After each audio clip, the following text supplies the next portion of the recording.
Hello everyone, and thank you for joining the tutorial section today. Today we'll be talking about an important subject or topic in chemistry. And before we start the topic today, we'll be looking at the lesson plan that we have for the topic. In this lesson plan, which is adaptable for different grades, it's expected that a student will be able to have an in-depth knowledge of the three states of matter by identifying the states of matter that we have, differentiate between solid, liquid, and gas, and describe the characteristics of the three states of matter and their properties. So this is the learning plans and the objective we are expected to be able to achieve at the end of the tutorial class today. So the first and foremost, chemistry as a thesis is the branch of science concerned with the substances of which matter is composed, the investigation of their properties and reactions, and the use of such reactions to form new substances. And that is what chemistry is all about, and that is why we have the periodic table of the elements, and which chemistry solely depends on. We have the lactinide table, we have the actinide table, and all the tables. So matter being the first thing we're going to be talking about is material substance with mass and volume. So any material substance with mass and volume is what we call matter. What you can measure with your scale, and you can also check out the volume with your measuring scale or whatever. So the weight and the volume that you can check out, that is what is called matter. And matter normally comes in three different phases. We have the solid phase, we have the liquid phase, we have the gaseous state. Those are the three states of matter that we have, and those are very important in trying to talk about elements in chemistry. So one of the things we also be talking about right now is we're going to be elucidating on the solid, which has definite state and has definite volume. And as you can see, a solid has a definite shape, like what we have here, the cube we have here, and it also has a definite volume. We have also liquid that it has a definite shape. It takes the shape of any container you give to it, and it has definite volume. It means your liquid can take the shape of a bottle, of a straw, of a cup, or whatever. So we can take the shape of that. And we have the gaseous state, which is also having an indefinite shape, and it takes the shape of the container you have it right inside, and it also has indefinite volume, and it can expand and be compressed depending on the kind of environment or temperature you suppress it to.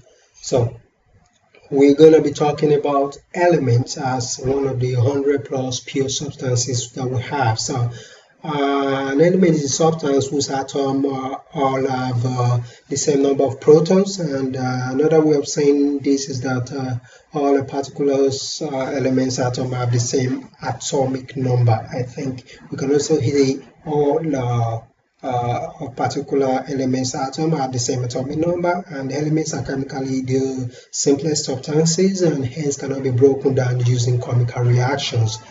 We have all the elements. Examples include the carbon, we have the oxygen, we have the hydrogen, we have the nitrogen, we have the sulfur, the sodium, we have the calcium, potassium. We have a number of them that are part of elements, the examples of elements. So now we'll be talking about atom. An atom is the smallest constituent unit of ordinary matter that has the properties of a chemical element. So every solid, liquid, gas, and plasma is composed of neutral ionized atoms, and atoms are extremely small. Typically sizes are around 100 picometers because they are small. You can say they are indivisible particles that you can't just divide them again, and that is what we refer to as atoms. So we also have subatomic particles. Subatomic particles In the physical sciences, the particles are they are much smaller than atoms, and the two types of subatomic particles are elementary particles, which according to current theories are not made of other particles and composite particles. So subatomic particle, we have the nucleus that has the positive sign, which is the proton, and the neutron, and then we have the one with the negative sign oscillating around the nucleus, which is called the electron in the subatomic particle. So we also have, if we have to draw an atom of carbon, take for instance, it has atomic number, which is number of proton and number of electron.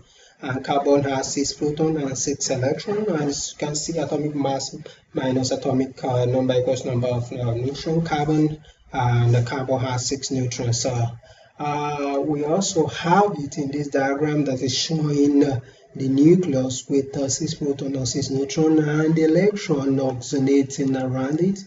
And one other thing we're going to be discussing before we round it up today is compounds. And compounds are two or more elements. You know, we've talked about what an element is. We've said element is a substance whose atoms all have the same number of protons, and chemically the simplest substances and hence cannot be broken down. So when you have a compound is made up of two or more elements chemically combined to form a new substance with new properties. So what is this property we're talking about? The property is the way a chemical substance looks and behaves, and that is the property we are trying to talk about. So compounds are made of two or more different atoms combined to make form molecules, and as you can see, we have the chemical formula.